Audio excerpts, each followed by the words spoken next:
Hello guys. तो once again welcome. आज हमारा लेक्चर नंबर 21 है। तो आज इस लेक्चर में हम डिस्कस करने वाले हैं बैलेंस शीट।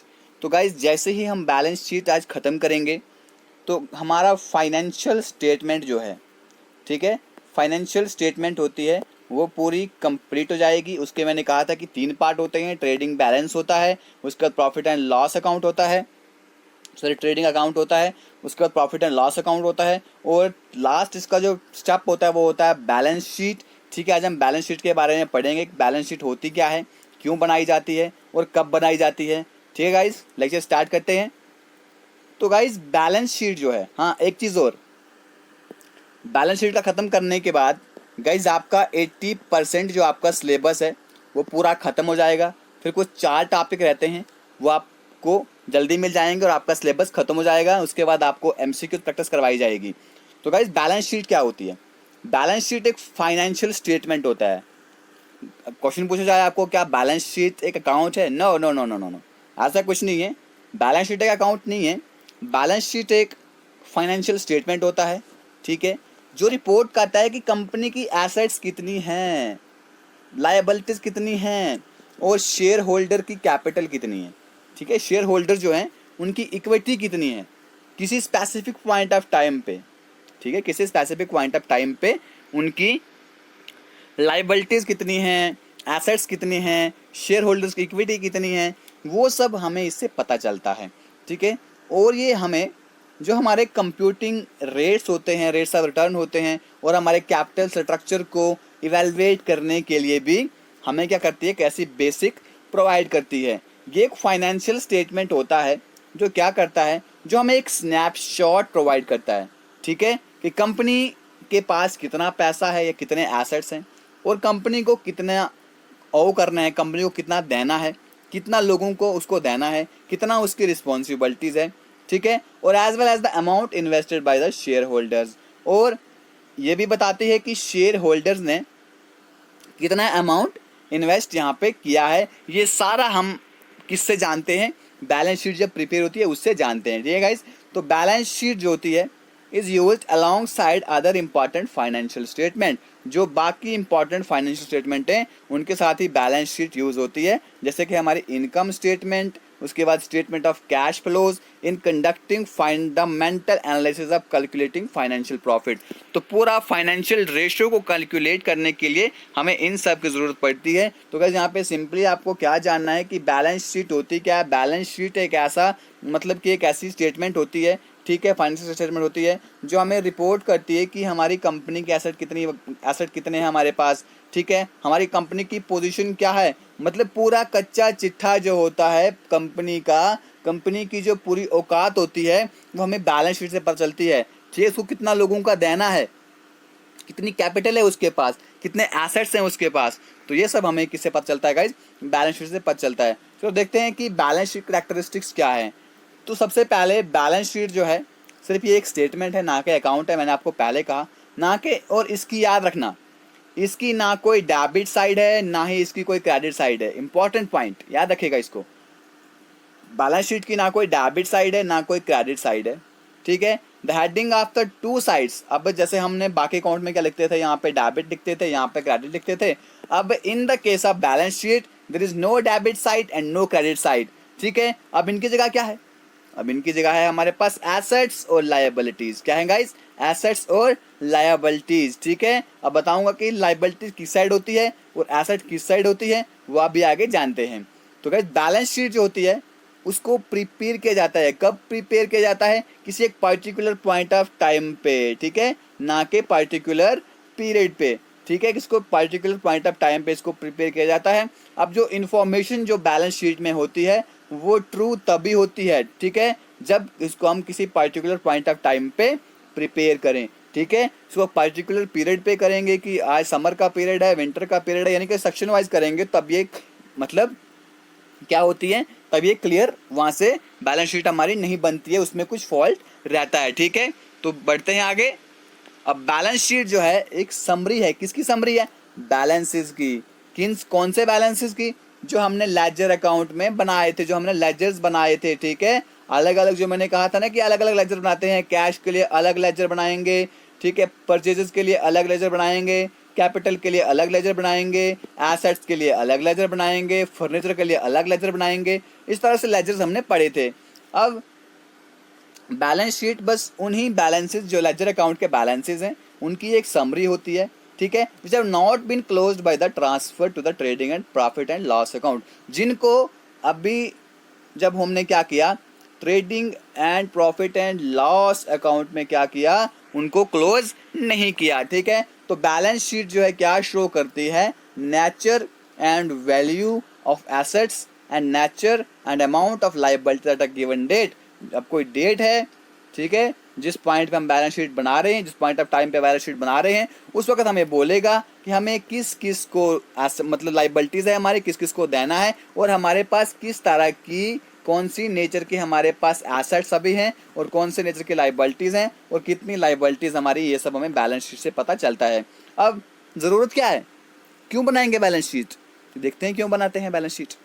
तो guys, to ascertain the nature and value of assets of a business, मैंने पहले कहा उससे पता चलता है हमें, तो उनको क्लियर करने के लिए कि हमारी जो बिजनेस की एसेट्स हैं उनकी नेचर क्या है और उसकी वैल्यू कितनी है, कितनी कीमत है हमारे एसेट की जो हमारे पास है बिजनेस में अभी, और to ascertain the nature and amount of liabilities of business, ठीक है, कितना नेचर है और कितना अमाउंट है, कितना लायबिलिटीज है, कितना हमें लोगों को वापस देना है। To find out the financial solvency, क्या हम फाइनेंशियली सॉल्वेंट हैं, क्या कैपेबल हैं, ठीक है। एक एंटरप्राइज को तभी सॉल्वेंट माना जाता है अगर उसके एसेट्स जो हैं उसकी एक्सटर्नल लायबिलिटीज से ज़्यादा हैं, ठीक है, तभी उस कंपनी को सॉल्वेंट बोला जाता है। अगर उसकी लायबिलिटीज ढेर सारी हैं, अगर उसकी लायबिलिटीज ढेर सारी हैं, उसके एसेट्स जो हैं बहुत ज़्यादा कम हैं, तो उस केस में क्या होता है, जो बिजनेस होता है, जो एंटरप्राइज होता है, वो फाइनेंशियली सॉल्वेंट नहीं होता है, ठीक है गाइस। अब कंटेंट क्या होते हैं बैलेंस शीट के, बैलेंस शीट में होता क्या क्या है इन इंडिया, ठीक है, in India the right hand side of the balance sheet is called asset side, ठीक है, मैं बताता हूँ, देखिए ये एसेट साइड के लायबिलिटी साइड, मैंने कहा था ना आगे बताऊंगा मैं आपको लायबिलिटीज कहाँ होती है, एसेट कहाँ होते हैं, बता दिया। देखो ये एसेट साइड, ये लायबिलिटी साइड। अब याद रखना इस चीज़ को, इंडिया में क्वेश्चन पूछा सकता है कि इंडिया में एसेट साइड कौन सी साइड होते हैं और लायबिलिटी साइड कौन सी साइड होते हैं। तो गाइज राइट हैंड साइड ये वाली साइड, ये वाली साइड, ठीक है, राइट हैंड साइड, ठीक है, राइट हैंड साइड पे क्या होते हैं, हमारे एसेट होते हैं, और लेफ्ट हैंड साइड पे हमारे क्या होते हैं गाइज, लेफ्ट हैंड साइड पे हमारी लायबिलिटीज होती हैं और राइट हैंड साइड पे हमारी क्या होती हैं, एसेट्स होती हैं। इसमें डेबिट और क्रेडिट नहीं होता है गाइज, याद रखेगा इस चीज़ को। और दूसरी कंट्री में जैसे कि फॉर एग्जांपल ऑस्ट्रेलिया में, अब वहाँ पे क्या है, वहाँ पे बैलेंस शीट की राइट हैंड साइड पे लायबिलिटीज होती हैं और लेफ्ट हैंड साइड पे वहाँ पे एसेट होती है। वहाँ का हमें नहीं जानना है, हमें इंडिया का ही जानना है, तो इंडिया का ही जानते हैं, ठीक है, इंपॉर्टेंट पॉइंट इसको याद रखिएगा।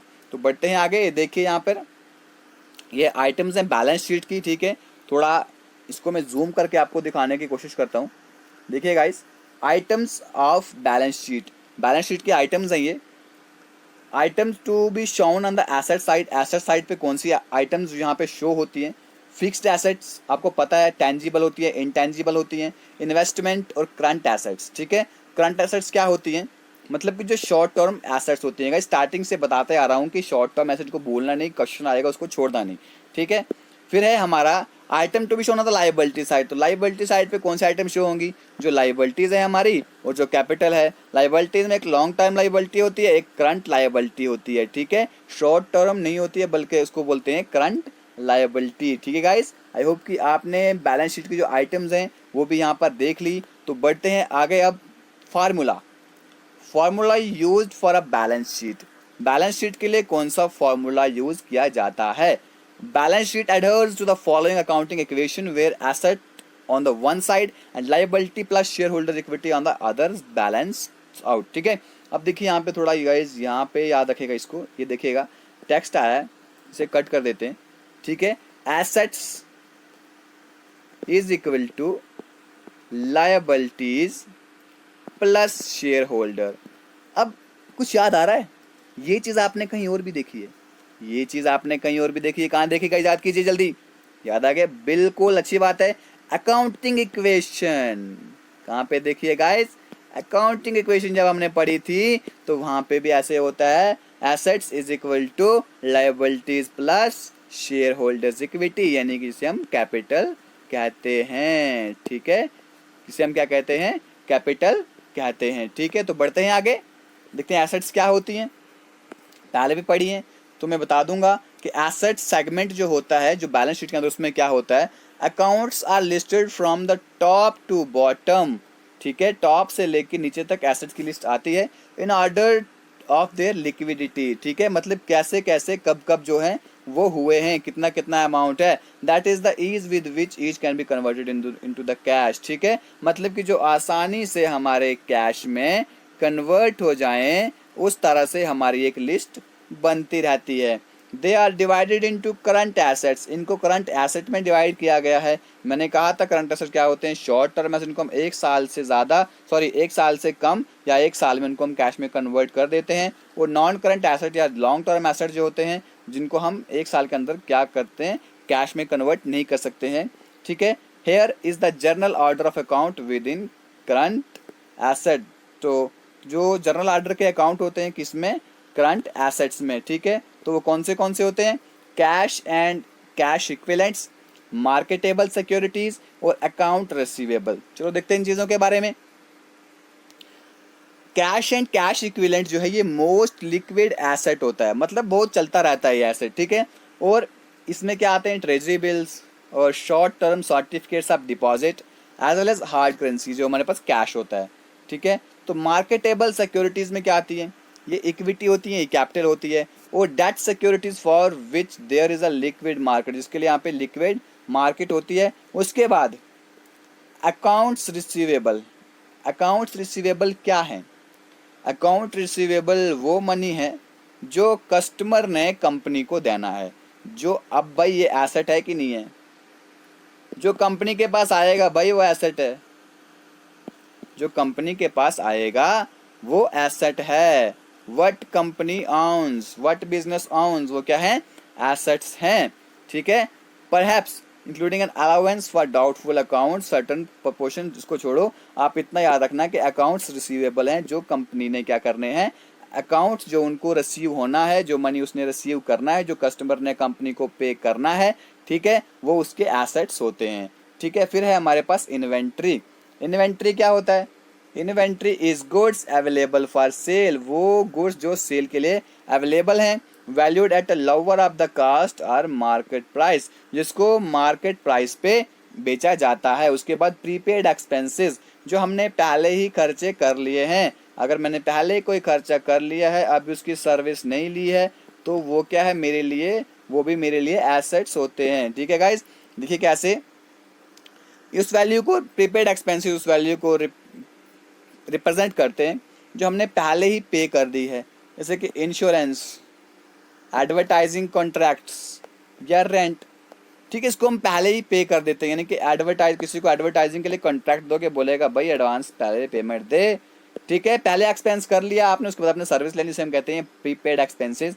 तो लॉन्ग टर्म एसेट्स क्या होते हैं, अब लॉन्ग टर्म इन्वेस्टमेंट, आपने किसी कंपनी में इन्वेस्ट किया, ये सिक्योरिटीज होती है दैट विल नॉट और can not be liquidated in the next year, जिसको आप अगले साल, जिसको आप निकाल नहीं सकते हो, सिंपल सी बात है, जिसको आप 2-3 साल के बाद निकाल सकते हो। एग्जांपल में यहाँ पे आपको बताऊंगा कि आपने क्या किया, फिक्स डिपॉजिट किया। ठीक है, क्या वो आपको एक साल के अंदर मिल जाएगा, नो बिल्कुल नहीं मिलेगा। पूछ लेना घर वालों को, क्या आपको एक साल में मिलता है, वो नहीं मिलता है। उसके लिए आपको 2 साल 3 साल जितने आपने उसमें टर्म रखा होगा, उसमें जो कंडीशन रखी होंगी, उसके बाद ही आपको वो मिलेगा। फिर गाइज फिक्स्ड एसेट्स कौन सी होती है, लैंड, मशीनरी, इक्विपमेंट, बिल्डिंग्स और other durable generally capital intensive assets, जहाँ से आपको आने वाले टाइम में कैपिटल मिलने वाला है, जहाँ से आपको आने वाले टाइम में संपत्ति मिलने वाली है। ठीक है, इन्हें हम कहते हैं स्थायी। ठीक है, एक ही जगह पे लैंड है, वो कहीं जाएगी नहीं। मशीनरी लाओगे, एक बार प्लांट लगा दिया, ठीक है, बिल्डिंग बनाई, कहीं जाएगी नहीं। ठीक है, जो क्या है ज़्यादा देर रहती हैं। फिर होते हैं हमारे पास इनटैंजिबल एसेट्स। अब भाई इनटैंजिबल एसेट्स क्या है, ये होती हैं नॉन फिजिकल। ठीक है, लेकिन इनकी वैल्यू होती है, लेकिन ये फिजिकल नहीं, इनको हम टच नहीं कर सकते हैं, देख नहीं सकते हैं, लेकिन ये क्या होती हैं, इनकी बहुत ज़्यादा वैल्यू होती है, ठीक है। ऐसा जैसे कि इंटेलेक्चुअल प्रॉपर्टी एंड गुडविल, जैसे कि एक कंपनी है हमारी, इन चीज़ों के बारे में आपको बता चुका हूँ मैं, अब समझाता हूँ थोड़ा सा फिर से एक बार। गुडविल है, ठीक है। आप शोरूम में गए, आप कहीं कहाँ गए, शोरूम में गए, अरे भाई चले गए, फिर क्या हुआ, आपको कुछ लेना है, आपको कुछ लेना है, आपके सामने तो ऑप्शंस होंगे, मान लीजिए मोबाइल लेना है, ठीक है। मोबाइल लेना है तो आपके पास दो ऑप्शंस होंगे, एक लावा का फ़ोन आपको वहाँ पे मिलेगा, एक आपको सैमसंग का फ़ोन मिलेगा। भाई आपको बताएंगे कौन सा फ़ोन लोगे, आप बोलोगे लावा, नहीं यार लावा नहीं लूँगा मैं सैमसंग लूँगा। तो गाइज़ ये जो सैमसंग है ये आपने क्यों लिया, क्योंकि इसकी अच्छी गुडविल है, इसकी अच्छी रेप्यूटेशन है, ठीक है। इससे भी हमें एसेट्स आएगा। ये जनरल अगर हम देखें, टेंजिबल इनटेंजिबल एसेट्स जो होते हैं, ठीक है, और only listed on the balance sheet if they are acquired, ठीक है। इनटेंजिबल एसेट्स को हम तभी बैलेंस शीट की लिस्ट में रखते हैं जब उनकी हमें ज़रूरत पड़ती है, ठीक है, rather than developed in house. अगर उनको कहीं हाउस में हमने डेवलप किया है, वहाँ पे हम उनको उस बैलेंस शीट में क्या करते हैं, नहीं लिखते हैं। देयर वैल्यू मे दस बी वाइल्डली अंडरस्टैंड, ठीक है, इनको वाइल्डली नहीं है, ये वाइडली होगा, ठीक है गाइस, इसे वाइडली लिखिएगा।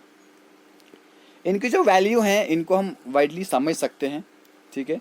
By not including a global recognised logo for example or just as widely outstated, ठीक है।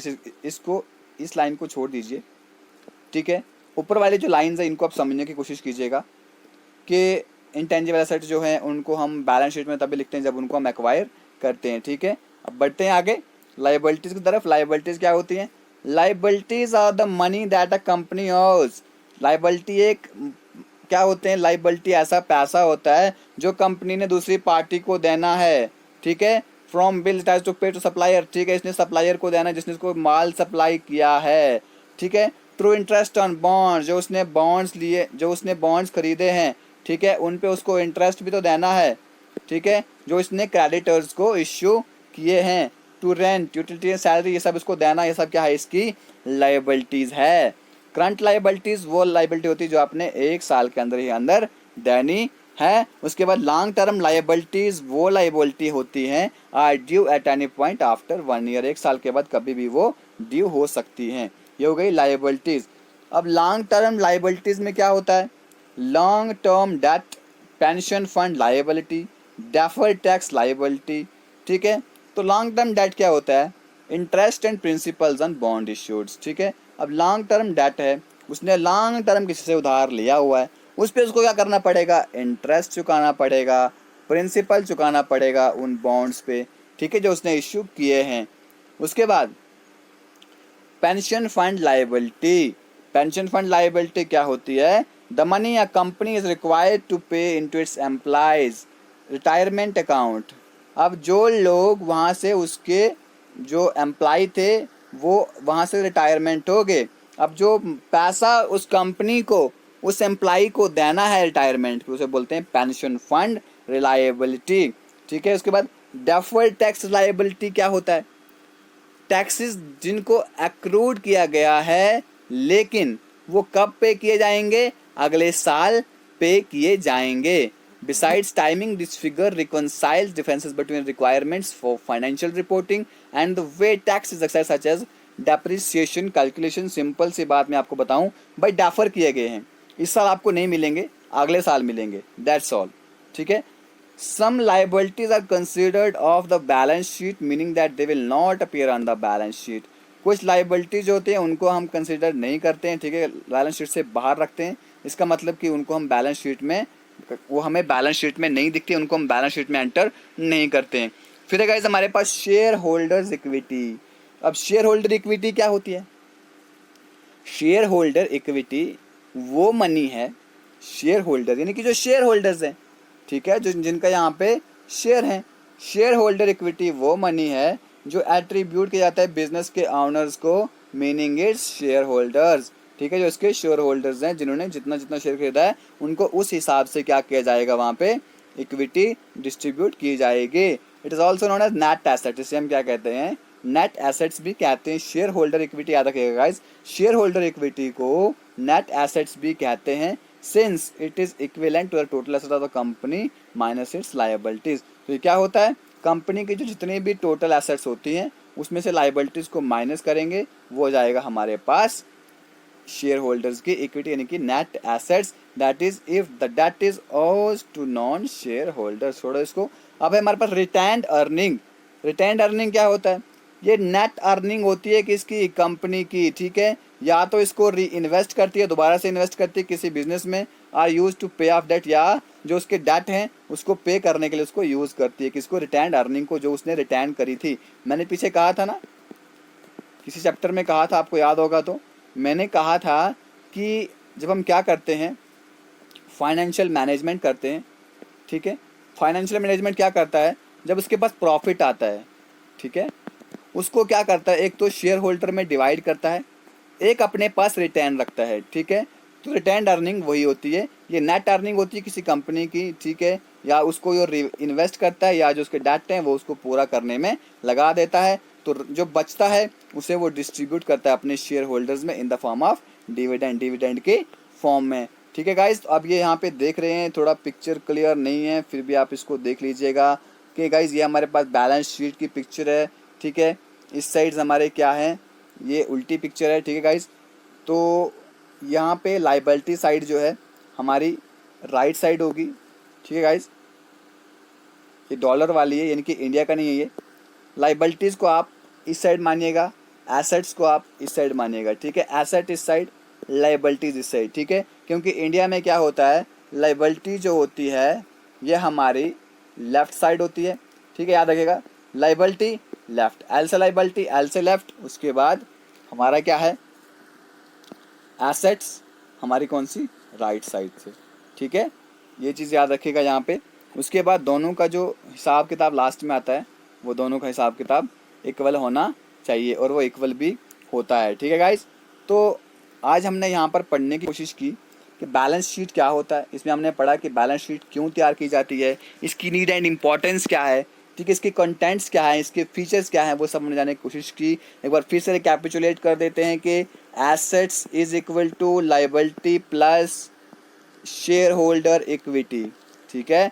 तो एसेट्स क्या होंगे, जब हमारे एसेट्स ज़्यादा होंगे, हमारी लाइबिलिटीज़ कम होंगी, तब हमारा प्रॉफिट होगा। हमारी एसेट्स कम होंगी, लाइबिलिटीज़ अगर ज़्यादा होंगे तो उसमें हमें क्या होगा, उसमें हमें होता है गाइज लॉस। आई होप कि आप इस वीडियो से बैलेंस शीट के बारे में समझ चुके होंगे कि बैलेंस शीट क्या होती है। तो गाइज बैलेंस शीट बनाना आपको एग्जाम में नहीं पूछेंगे, इसलिए वो हम डिस्कस नहीं करेंगे, ठीक है। That will be only usages of, यानी वेस्टेज ऑफ टाइम।